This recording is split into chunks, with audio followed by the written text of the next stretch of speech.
Bonjour François Baudin. Bonjour.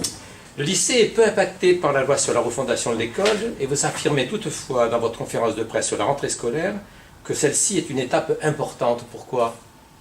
Une étape très importante. Très importante parce que la refondation de l'école et les grands objectifs que le gouvernement assigne à l'école pour relever le défi du plein emploi, pour relever le défi du développement économique, c'est quelque chose de très important qui passe par la mobilisation de tous, y compris des collectivités territoriales.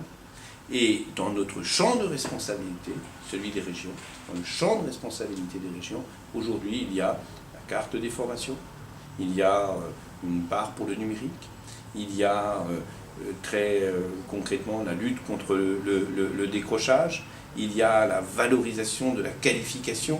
Tout cela fait dans nos responsabilités. Donc pour les régions, le moment de la rentrée, notamment une rentrée sous le signe de la refondation, est un moment très important qui donne à nos responsabilités la possibilité de se fixer de nouveaux caps.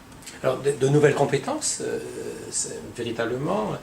8 régions vont expérimenter un service public d'orientation. En quoi cela va-t-il consister? Le service public régional de l'orientation qui va être expérimenté, mais concret pour un certain nombre d'habitants de nos régions dans le courant de l'année 2013-2014, va être d'abord la mise en réseau, la mise en synergie, la mise en complémentarité de services qui aujourd'hui fonctionnaient, mais fonctionnaient trop souvent de manière isolée. Très fréquemment, nous entendons des usagers, des jeunes, des familles, des salariés, des demandeurs d'emploi, dire « je ne sais pas à qui m'adresser ».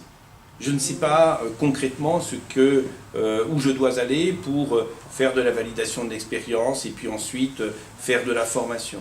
Je ne sais pas, après mon bac pro, j'étais dans un lycée professionnel, je veux passer à l'apprentissage, je ne sais pas à qui m'adresser, je ne sais pas comment faire. Aujourd'hui, c'est confus, c'est pas coordonné, il n'y a pas de vision partagée. Nous voulons que ces acteurs, que ces services, que sont les missions locales, les CIO, les centres d'aide à la décision, les PIGE, les BIGE, les conseillers de Pôle emploi, nous voulons qu'ils aient une culture commune de la formation et du développement économique avec ses incidences en matière de qualification.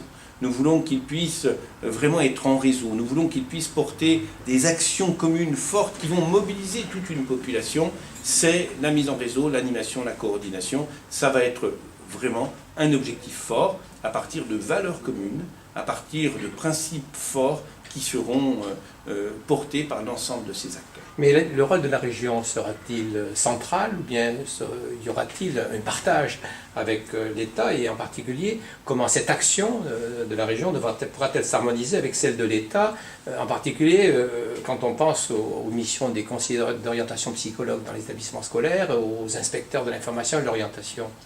Alors la loi précisera très nettement que les régions ont le rôle, la responsabilité de la coordination et de l'animation de ce service public.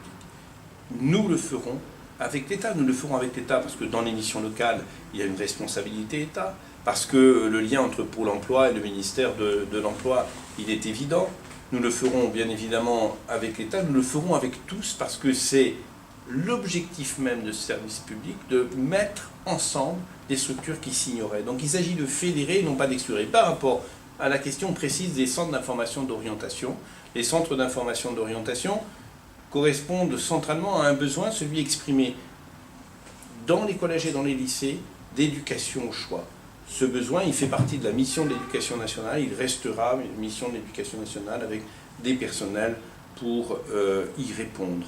Mais en même temps, ces professionnels qui ont des compétences complémentaires de celles des autres acteurs, ces professionnels auront leur place dans le service public régional d'orientation. Nous ne voulons pas refaire deux entités qui s'ignoreraient, l'orientation de l'éducation nationale au collège et lycée, et puis tout le reste, le service public. Nous voulons véritablement une osmose, et les professionnels de l'orientation de l'éducation nationale auront un rôle à jouer à l'intérieur du service public d'orientation régional. Alors un deuxième champ sur lequel vos compétences sont fortes dans les régions, c'est le numérique éducatif. Si l'on regarde le déploiement des ENT dans l'ensemble des régions et donc dans l'ensemble des lycées, on constate un très faible usage du numérique en lycée. Et malgré justement les gros efforts d'investissement des collectivités territoriales. Comment vous expliquez d'abord ce très faible usage? Les machines sont là, les réseaux sont là, les câblages sont là, les tableaux blancs interactifs sont de plus en plus dans les salles. Les enseignants n'ont pas été formés, ni en formation initiale, ni en formation continue. C'est une raison centrale de la lenteur dans la montée en charge des usages. Deuxième aspect, les supports eux-mêmes. Il y a des livres, aujourd'hui, les manuels scolaires, c'est bien connu, ça a été un outil, et c'est un outil assez important, support de la pédagogie. Les supports numériques, avec tout ce qu'ils portent comme innovation dans la possibilité d'individualiser des enseignements, comme innovation dans la possibilité de mobiliser, de rassembler des sources d'informations d'une grande diversité pour que le jeune puisse aborder la connaissance dans tout ce qui est là de relatif, etc.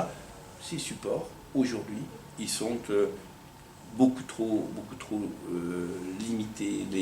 L'édition de supports numériques est en retard, n'est pas assez développée aujourd'hui si nous voulons accéder aux usages. Développons l'édition, développons la formation, développons l'accompagnement des enseignants et nous avançons.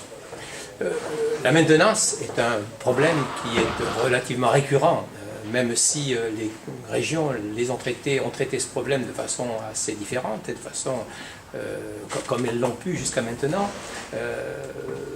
Vous nous aviez dit qu'effectivement ce problème-là serait au centre des préoccupations de l'ARF et des régions. Où en est-on? L'ARF maintient bien évidemment sa demande en direction de l'État et du gouvernement d'obtenir des moyens pour pouvoir, dans des délais rapides, mettre partout dans les établissements scolaires les moyens de maintenance de ces machines. Nous pensons que les discussions qui vont s'ouvrir parallèlement aux lois de décentralisation sur ce qu'on appelle le bouquet de ressources des collectivités, que ce sera un des lieux sur lesquels nous pourrons appuyer sur cette revendication qui est tout à fait légitime. Si on veut créer dans des délais assez rapides des postes qui iront bien, il faut cela. Merci beaucoup. Merci à vous.